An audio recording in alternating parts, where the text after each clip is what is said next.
जय तुलसी माता। स्वागत है दोस्तों आपके चैनल विजय व्रत कथा उपाय में। आशा करता हूं कि आप सभी लोग स्वस्थ होंगे। आज हम आपको तुलसी विवाह के बारे में पूरी जानकारी देंगे। तुलसी विवाह का क्या शुभ मुहूर्त है, क्या उपाय है, क्या कथा है, क्या महत्व है, ऐसी बहुत सारी खास बातें आज हम आपको इस वीडियो में बताएंगे। कृपा करके वीडियो को पूरा जरूर सुने। आइए जानते हैं दोस्तों तुलसी विवाह तिथि और शुभ मुहूर्त कब है।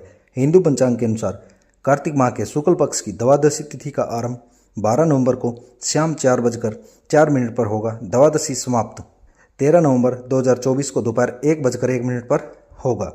उदय तिथि के अनुसार तुलसी की विवाह 13 नवंबर को मनाया जाएगा। तुलसी विवाह और पूजा के लिए शुभ मुहूर्त दोपहर 1:01 तक रहेगा। आइए जानते हैं दोस्तों तुलसी विवाह का क्या महत्व है। बता दें कि हिंदू धर्म में तुलसी को अति पूजनीय माना जाता है। मान्यता है कि जिस घर में तुलसी का पौधा रहता है वहाँ सदैव धन समृद्धि का वास रहता है। तुलसी की रोजाना पूजा करने से शुभ फलों की प्राप्ति होती है। वहीं तुलसी पूजा के दिन तुलसी माता की पूजा करने से वैवाहिक जीवन में आ रही सभी परेशानियां दूर हो जाती है। साथ ही पति पत्नी के बीच प्यार और बढ़ता है और उनका रिश्ता पहले से भी अटूट हो जाता है। तुलसी पूजा के दिन भगवान शालिग्राम का दूल्हा और माता तुलसी का दुल्हन की तरह पूरा श्रृंगार किया जाता है। आइए जानते हैं दोस्तों तुलसी के बेहतरीन उपाय क्या है। अगर आप तुलसी माता का आशीर्वाद पाना चाहते हैं तो तुलसी विवाह के दिन विधि पूर्वक जगत के पालनहार भगवान विष्णु और मां तुलसी की उपासना करें। कच्चे दूध में तुलसी दल मिलाकर भगवान विष्णु का अभिषेक करें। इस समय निम्न मंत्र का पाठ करें। ऐसा माना जाता है कि इस उपाय को करने से धन संबंधी समस्या से छुटकारा मिलता है। अगर आपके विवाह में कोई बाधा आ रही है तो तुलसी विवाह के दिन सुबह स्नान करने के बाद साफ वस्त्र धारण करें और तुलसी माता की पूजा करें। पौधे में केसर मिश्रित दूध चढ़ाएं। माना जाता है कि इस उपाय को करने से जातक का मनचाहा विवाह मिलता है और जल्द विवाह के योग बनते हैं। अगर आप जीवन में आर्थिक तंगी का सामना कर रहे हैं तो इस समस्या से मुक्ति पाने के लिए तुलसी विवाह के दिन तुलसी के पत्तों को साफ लाल कपड़े में बांधे, इसे तिजोरी या पर्स में रख ले। मान्यता है कि इस टोटके को करने से आर्थिक तंगी दूर होती है और जातक को जीवन में धन की कभी कमी नहीं होती है। आइए जानते हैं दोस्तों तुलसी माता की पुरानी कथा के बारे में। एक बार शिव ने अपने तेज को समुद्र में फेंक दिया था। उससे एक महा तेजस्वी बालक ने जन्म लिया। वह बालक आगे चलकर जलंधर के नाम से पराक्रमी दैत्य राजा बना। इसकी राजधानी का नाम जलंधर नगरी था। वृंदा का विवाह जलंधर से हुआ। जलंधर महाराक्षस था। अपनी सत्ता में चूर उसने माता लक्ष्मी को पाने की कामना से युद्ध किया, परंतु समुद्र से ही उत्पन्न होने के कारण माता लक्ष्मी ने उसे अपने भाई के रूप में स्वीकार किया। वहां से पराजित होकर वह देवी माँ पार्वती को पाने की लालसा से कैलाश पर्वत पर गया। भगवान देवादिदेव शिव का ही रूप धारण कर माता पार्वती के समीप गया, परंतु माँ ने अपने योग बल से उसे तुरंत पहचान लिया तथा वहां से अंतर्ध्यान हो गई। देवी पार्वती ने क्रुद्ध होकर सारा वृत्तांत भगवान विष्णु को सुनाया। जालंधर की पत्नी वरिंदा अत्यंत पतिव्रता थी।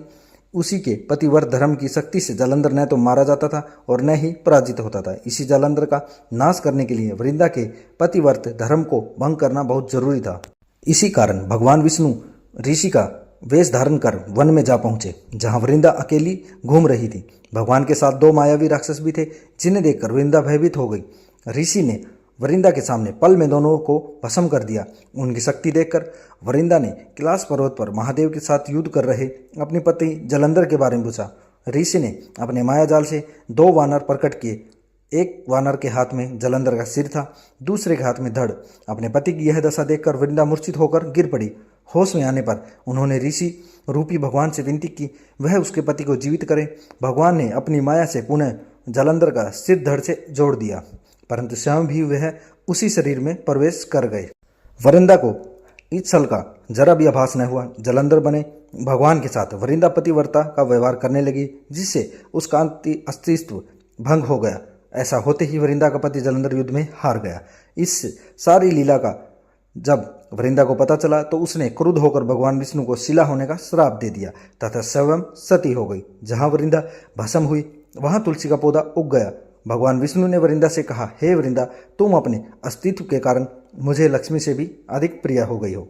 अब तुलसी के रूप में तुम सदा मेरे साथ रहोगी। जो मनुष्य मेरे शालिग्राम रूप के साथ तुलसी का विवाह करेगा उसे इस लोक और परलोक विष्णु यश प्राप्त होगा।